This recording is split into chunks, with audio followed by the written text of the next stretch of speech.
mwena mbebaza abagenze mu maaso okulabanga mubanja muganda waffe abatanaba kuva ku mulamwa weewaawo babadde baleese ebibozibozi bingi babadde baleese ebituugula bingi naye bannayuganda naddala abantu b'oku social media mwebali kumanya kiki kye twagala ate nammwe nembeebaza bannayuganda abayanguye okuddamu Museveni ku bigambo byayogedde. Omanyi bino ebintu singa mwabirese ne bitambula butambuzi nga temubizzeemu bandi tututte for granted. Njagala okwebaza abantu bannayuganda.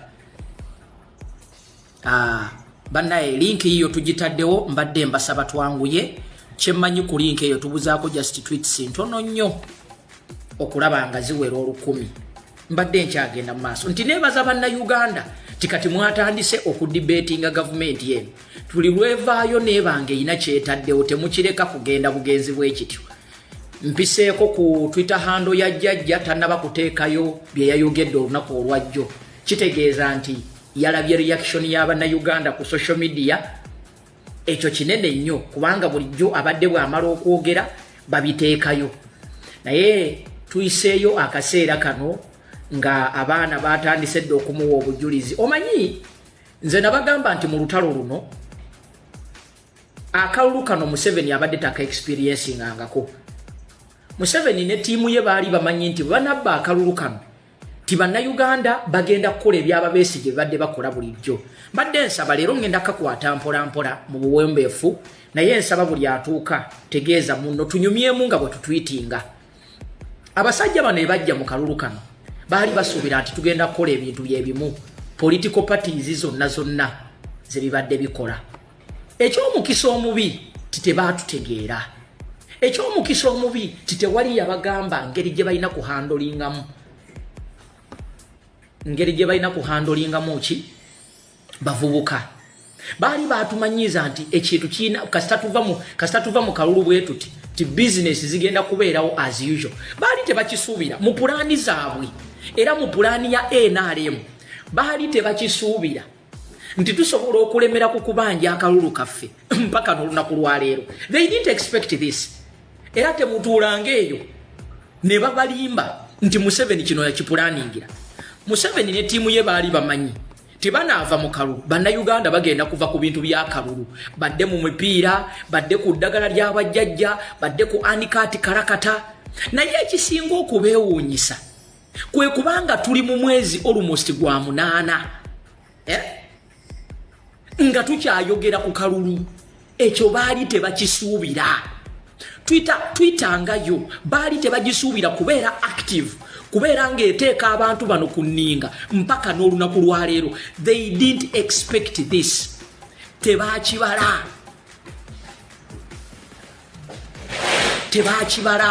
tebakisuubira.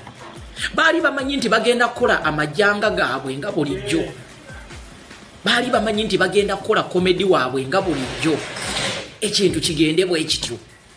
Bino ebintu bye mulaba Museveni avaayo okwogera kati nga topiki nga gundi gye byabadde ayogera yabadde tayogera namwe bannayuganda abali wano ku ground yabadde abisindikira international community. Mwe abannayuganda abali ku ground yabamanyiza nti ezo zemboozi ze yali yabamanyiza kubanga akimanya abannayuganda abali wano ku ground abamanyi nti mwe muli ba bulijjo. Bino byonna byakola international community mpaka nakati ekyaganye okumurikogonizinga. Kyobora nti njagala mwe mwebuuze bukya tutandika campaign mumbulire nti jjajja agamba yawangula akalulu oba Museveni gwe kyogamba tayagala kugenda ko mu America tayagala genda ko Germany tayagala genda ko UK. Gwe weebuuze lwaki tannafunayo lugendo kubanga katugeza akalulu kagwa mu January nga 14.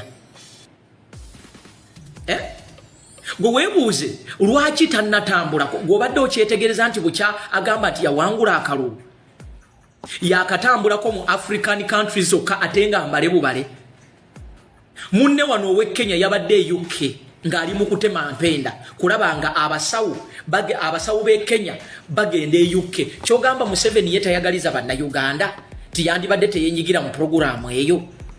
bino ebigambo bye mulaba yayogedde jjo ayagala kwejjako musango era temukyewuunya kino nkiddamu temukyewuunya mu wiiki zino ezitandika ng'abasiba abamu batandise okubata temukyewuunya not because ayagala naye ayina okwogera ekyo ate naddala mu abavubuka abakozesezza ennyo emikutu gya social media gino ne mutawugukawuguka babaleetera UG Connect ne mugizalawa ne babaleetera programu Anikati Sabula bagenda okulabayo ng'abantu bakyayogera ku politics ne babaleetera abayimbi ne mubabuuka ne babaleetera simanyi ba political analyst kati temukyayagala kuwuliriza mwe bennyini mujja ne mwanalayizinga ensonga baali baleese muganda waffe Besigye abantu ne bamubuuka nti ennaku zino ne bwajja okwogera abavubuka bamulaba bulabi kati essaawa zino Museveni ye kennyini yeesitukidde ng'alaba ekintu kye kigwa olaba nannyini mufa asituka kitegeeza nti abasigadde ekintu bakibuuseemu sanctions ze baateeka ku Uganda nga twakava mu kalulu sanctions ezo zaabakosa nnyo era kikukakatako Munnayuganda okuteeka akazito kwa America okulaba nga bongerako n'endala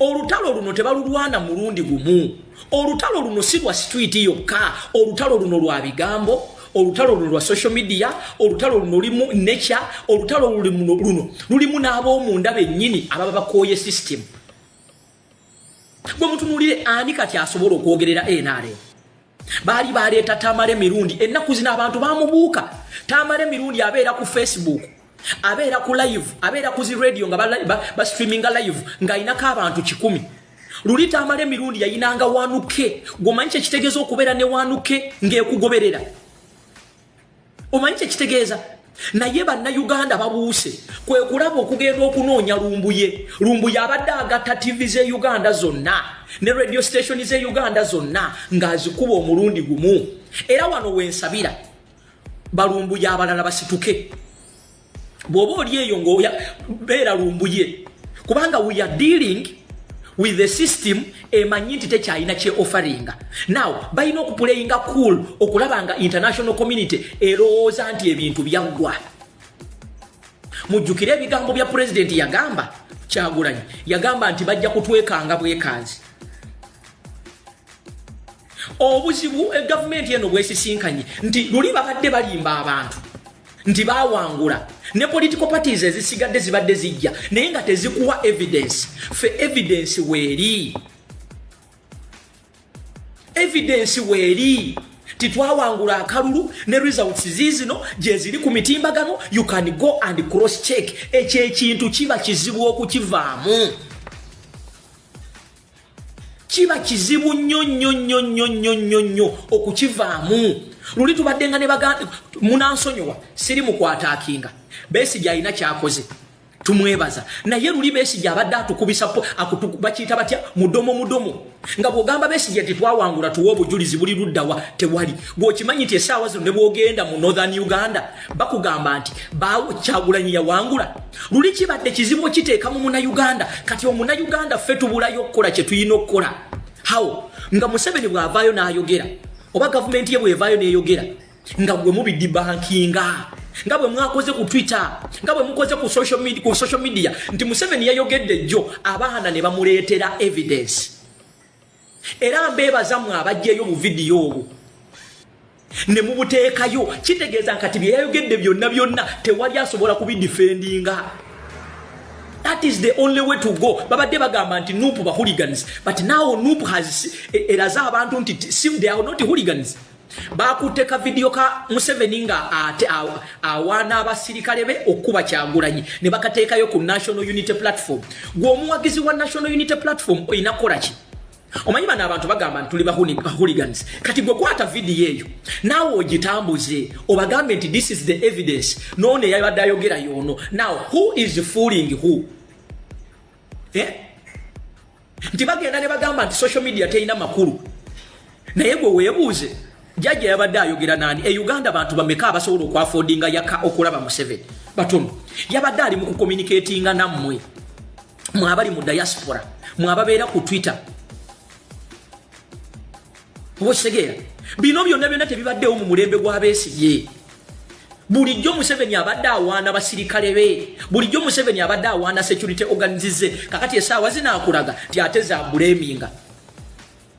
Kitegeeza ki nti si yayogera but the pressure waliwo ebintu emu bye mutalaba, waliwo ebintu emu bye mutalaba ebigenda mu maaso bye mujja okulabako ku Facebook bye bitono. Gwe weebuuze bukya Museveni atandika Joe Biden akubidde buli mukulembeze yenna essimu. Kaabe wa Rwanda kyemmanyi yayogerako naye, Kaabe wa Kenya kyemmanyi yayogerako naye. Naye gwe mpaayo essimu emu nga Museveni ayogera ne Biden obanga ayogera ne Boris Johnson eri luddawo. Naye bajja kuleeta ba propagandist bakulage nti ebintu byaggwa, ebintu biryoke. Kino kye nabagamba nti omuzungu alinga mwana muto. Gwe kasita omulaga nti otandise okuzikiza omuliro, ye ng'agamba nti ya buli kimu kirungi, ndooza kati bannayuganda baddawo bulungi. Naye gy'okoma okumulemerako, gy'okoma okumubanja, tolaba nti US yateekawo sanctions. Tekikuwa audacity kudda waka kwebaka, kubanga essaawa zonna basobola okuliftinga sanctions ezo. Bwe mbuulirayo minisita wa Museveni omu asobola ogenda publicly nti agenze mu America, mbuulirayo minisita omu oba mbuulirayo omukozi wa gavumenti omu asobola okugenda ku American Embassy n'afuna visa. Naye bwe munaasirisa, bwe munaatuula bano abasajja bakoze ssente, balina abantu baabwe basobola okukozesa, ng'oyo omukyala gwe babadde batugambako gwe bayita Black Soul. Banne mbasaba tunyumye nga bwe tutwitinga, link yiyawo wansi. Obokyegera waliwo ebintu bye mutajja kulaba, waliwo ebintu nga ffe bannayuganda ba common person bye tutagenda kulaba. Naye Uganda eri mu kukyuka. Uganda is under transformation. Ne silence ya Kyagulanyi Ssentamu ekyo ekintu kibesuza bakukunadde. Gwe President Kyagulanyi mwabasinga nga mugamba muweddemu amaanyi, yakugamba eyo entebe jjajja gyatuddemu asitamyemu nsitami. Eyo statement yokka esuza abantu bano nga tebeebase. We have to make sure tubateeka ku tentacles. Ate nga tulina kulwana. Ebiseera ebisinga waliwo olutalo lwe bayita physical fight, waliwo lwe bayita spiritual fight, waliwo lwe bayita nature fight. Kati byonna bwe mubigatta pressure. Gwe mbuulirayo system, mbuulirayo ekitongole kyonna mu gavumenti ya Museveni kyosobola okugamba munnayuganda n'akibiriivingiramu. Bw'oyogera ku poliisi bannayuganda bakusekerera busekerezi, bw'oyogerera ku magye bannayuganda bakusekerera busekerezi, bw'oyogera ku parliamenti bakusekerera. Ekyo kyokka. Kati balina okuleeta emboozi ebalaga nti bali muki, bali mu system, naye nga tebaliimu. Ahereza ngambye ziweze. Okay, tweyanzege empereza link endala. Bane mwebale kutwitinga.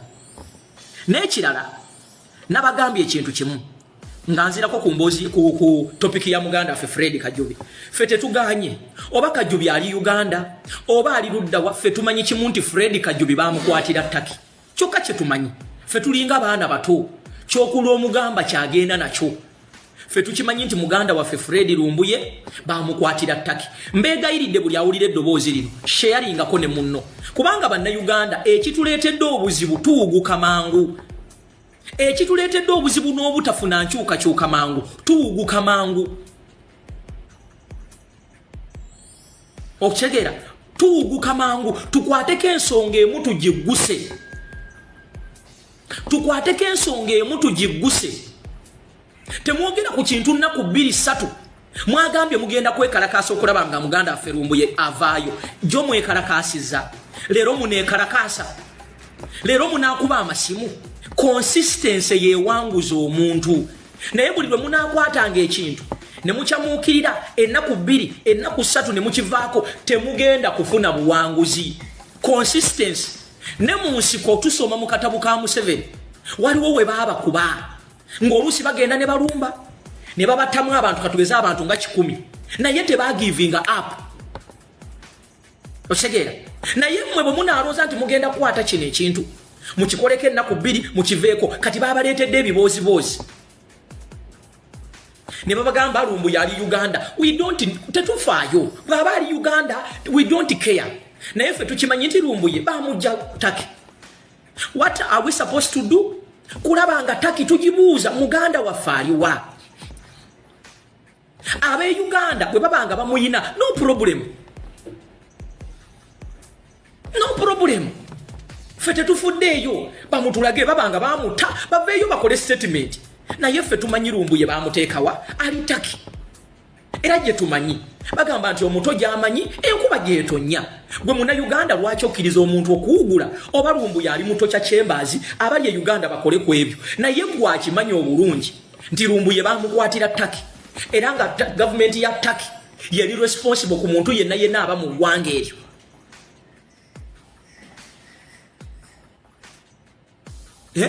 Nze sigenda kutunulira Uganda kubanga Uganda yamwegaana kati Uganda ejjawa moralo omuntu gwe weegaana ate okugamba nti ogenda muleeta.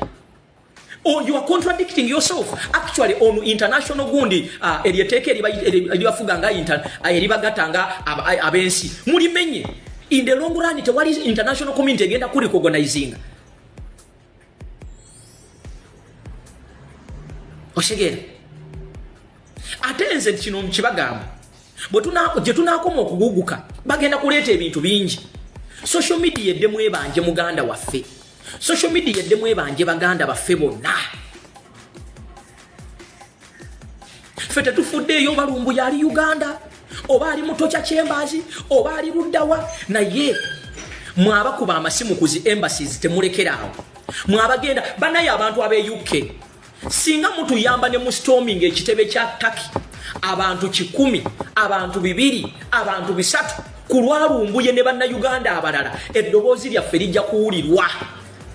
Kino ekintu temukirekera ba Patricia nebaza nti at least enamba egenze ewerako n'abe US temulekeraawo ensonga lwaki tulemera ku UK ne US abo be bayita ba super powers abo we babogola abasigadde bagoberera bugoberezi UK tu abana Uganda abali e UK muwera n'emitwale asatu Turkish embassy twagalako just abana Uganda 100 Ugandans bagende ku Turkish embassy abana Uganda 10 banaye mwekunge bwoba ogenda yitako banno yitaka aba Germany yitaka aba Sweden yitako mikwano gye Nigeria make the number ewere abakuba amasimu mukube abali e US mwekolemu omulimu bana Uganda bameka abali mu US mwasobodde okujjuza ekivulu ekyabadde e UK abana Uganda bombanga mwasobodde okujjuza ekivulu ekyabadde e UK kiki ekibagaana ogenda okulwanirira ensi yamu golozo ogenda kubeera ku Bulaaya lubeerera ogenda kubeera ku Bulaaya lubeerera lwaki for the first time tokolako ekintu ekituufu abana Uganda abali e UK musuka ne mitwala 50 fo balumbuye yafa oba teyafa oba yakola ki tugende tetulekeraawo kubanja muganda waffe gwagamba nti bana Uganda batitizi gwatali mutitizi okozeewo ki okujjako okuwandika ekigambo nti bana Uganda batitizi ebyo byonna bibiri mu mutwe gwo tewali muntu gwe bazaalanga mutitizi ekyo bakikuteeka mu mutwe nga bw'onalabe batuleetera eddiini ne batujja ku kalicha zaffe tewali kati kankubuulire tewali nsi etali ntiitizi but because that is what they use to manipulate us bw'oba ogamba nti banna Uganda batiitizi olunaku lwe bakwata his excellence Robert Kyagulanyi Ssentamu gwe wabatuma bakole kye bakola tewali ggwanga litali litiitizi ekyo nkikubuulira kababe banda Kenya nabo batiitizi n'aba Sudan nabo batiitizi naye the only way to overcome fear kukkiriza nti okutya gye kuli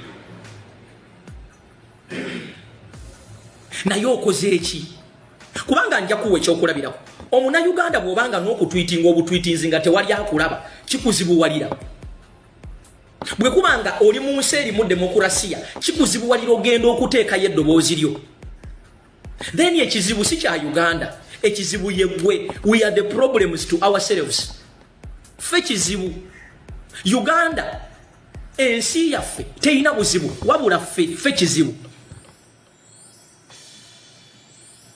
nabagambye buli omutandika okukyeteekamu nti nze Uganda so si fe Uganda nze Uganda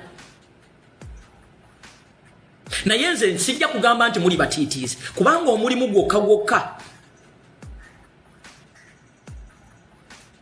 omulimu gwokka gwe mukoze singa mubadde batiitiizi singa eddoboozi lino terivuddeeyo neebaza abakadde abatusinga mu myaka neebaza abantu abatusinga mu myaka abakwata ne battayo essaawa emu ne battayo eddakiika 3 ne bakwata essimu zaabwe ne bakubira embase z'ettaki ne banoonya abawandiisi oba bajanalisiti ne banoonya buli kimu kyonna mbeebaza neebaza buli munnayuganda awaayo akadakiika ke n'asabira eggwanga n'asabira lumbuye n'asabira n'abasiba abalala nkwebaza neebaza buli munnayuganda eyawaddeyo akasente essente ez'ekirungi weeziri tewali yazikutteko kubanga abamu mwabadde mutandise emboozi ya ssente baalidde ssente nuupu ebadde ekola ebintu byayo mu bulambulukufu and it has been doing it mwabadde muleese kaadi ya ssente Katonda n'atuyamba ne tugikuba n'egwa era kati mwazzeeyo kunoonya birala abamu mwabadde muleese kaadi ya Uganda mbusimanyi lumbu yali Uganda mbwa abantu amaaso gonna bagajje ku ttaki bateeke ku Uganda weewaawo ng'amaaso gali ku Uganda fe Uganda tetuyina tugibanja lwakuba nti kale Oriemu yayogera ku lumbuye naye tumanyi nti lumbuye tebaamukwatidde Uganda lumbuye baamukwata ali ttaki kitegeeza ttaki erina okuvaayo ne statement etunnyonnyole era bw'oba oli wano ng'oli munnayuganda ng'olina powers ffe ze tutayina ng'olina mukwano gwakola mu mawulire oba BBC oba CNN oba Radio Africa oba DWTV oba DW Africa nkwegayiridde kozesa amaanyi go story ya lumbuye ejje mu mawulire kubanga waliwo abannayuganda abalina mikwano gyabwe egikola mu media mubakozese waliwo bannayuganda abalina bakwano baabwe ku zi embassy mubakozese waliwo bannayuganda abalina kulu waliwo bannayuganda abalina mikwano gyabwe nga ba MP ettaki mubakozese lwaki babadde bakulembeza nnyo ekintu kya ssente it is because ekyo kye bakozesa okudividinga abantu era ne babuloga abamu babadde bakibuukidde naye neebaza Katonda nti mwamaze ne mudda ku layini fe obuzibu bwaffe siza ssente kubanga Besigye twamusondera ssente bammawu ne tubasondera ssente political parties ezo twazaagala ne tuzisondera ssente we have been collecting Ugandans are genuine bayamba naddala ekintu naye kino ekintu kitugase ate luno olutawo tetululiimu fekka waliwo abatulwanyisa opposition etulwanyisa n'abamu abali omwaffe batulwanyisa kati ffe tulingaawo tukwegamba tulina okulwana tuli nkoko njeru gwe ngenda kubulookinga babi simanyi biki gwatuwogganira wano otulabyeko weeraba bw'oba ogamba nti social media tegenda kujjako Museveni ani akuyise wano gwe lwaki oyagala okujja okuwuliriza social media yaffe tagenda kujjako Museveni wamma ngenda kubulookinga otulabyeko negativities ezo genda ozitwale ozitwalire famire yo tojja ku social media yaffe ffe tuleke tuwogane anti social media tejjaako Museveni. Why are you worried about social media? Gwe lwaki ozze wano oba tegenda kujjako Museveni? Ebyo ebiboozibozi bye byaba NRM just to demoralize people. Nze bw'ompuliranga nga njogera toleetanga biboozibozi ebyo. Actually otulabyeko kankusiibulire wano Nesi sijja kute sikankulekeko. Gulwachi social media ekulumirawa. Oba tegenda kujjako Museveni. Why are you worried about it? Kujireke. Ate tagenda kujjako Museveni gwe kulumirawa. Gwe agenda okujjako Museveni ani akuganya okujjako Museveni. Museveni gyali awe Uganda wano. Enakasero omanyi yogenda omujjeko. Wali wakuganya okujjako Museveni. Buli muntu azanye party ye. Owa social media azanye party ye. Omukubi w'enduulu azanye party ye. Omulimi azanye party ye.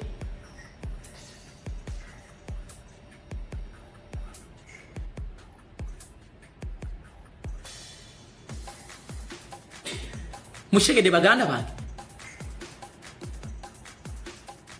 Ebyo ebyabulemu game simanyi kino tekigenda kukola gwokozeewo ki. Goza singa teyabadde social media jajja yandiyogedde ku ebyo byayogerako. Mulekerawo kubeera mu stone age eyo mentality ey'ekikadde kadde eyo. Social media eno gyogamba nti eyina makulu. Munnange yesevinze president waffe kubanga akyali mulamu. Oba obadde tokimanyi. Social media eno gyolaba. Munnange yetadde pressure ku basajja bano sente za COVID ne bazoogerako. Social media eno gyolaba nkubuulire. Gyogamba nti eyina makulu. Munnange ye yaleetedde government okwongeza omusolo ku social media okutuuka ku 12% tax. Kakati munnange toyogezanga ignorance. Omanyi obutamanya kibi nnyo. Ignorance is a disease. Obutamanya sabanga Katonda akuwa amagezi akuwa okutegeera.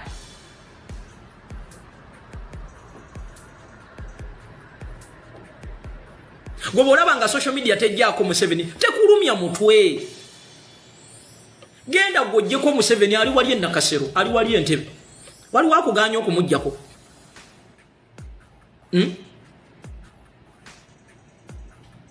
Wali wakuganya okumujjako. Oba tomanyi gy'abeera tukulagirire.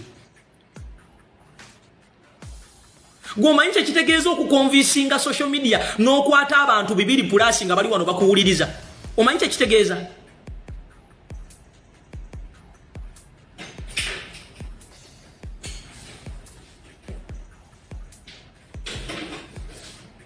Omanyi kitegeeza? Nti omuntu n'alekawo emirimu gye. N'alekawo buli kimu. Najja n'awuliriza.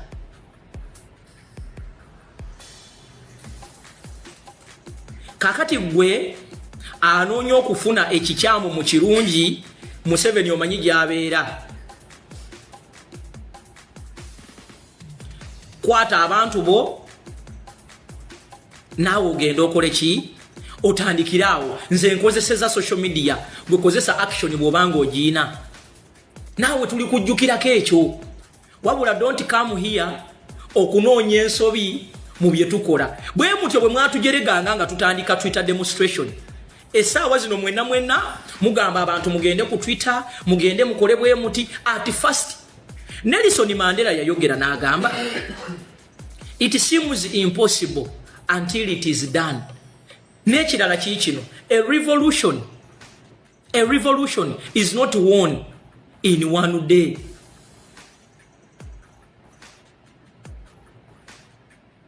Already akalulu twakawangula, Museveni twamuwangula. Ekyo kyote kiriko kwogera. Nze kyenkoze kino kyensobodde, gwokozeewo ki? First of all, yinza okuba oli mu commentinga kuno nga tolina mu kutweetinga. What is your Twitter handle? Gwawedda commentinga. What is your Twitter handle wano tukunoonyeko oba olina kyotaddeyo? What is your Twitter handle? We are almost 300 people waneno. Naye oyinza okwekanga nga abali mu kutweetinga bali abantu 10. So, mwabasigadde mukola kiwa? Link hiyo tujibatereddewo, it is down there. Toyina kyogenda kwebuuza. It is down there. We are almost 300+. naye mwe abasigadde mukola ki wano? Stop being spectators all the time looking for problems in a solution. Oshegera bwetu kyo bwe twali tutandise nga tutandise ebibozibozi Kyagulanyi yatulyamu olukwe. Yakulyamu olukwe ki? Yakutwala mu kalulu n'okalonda n'akugamba weebereremu ne mutandika ate okuwoza yatugamba tulonde tubimulekere. Why do you find a problem in a solution?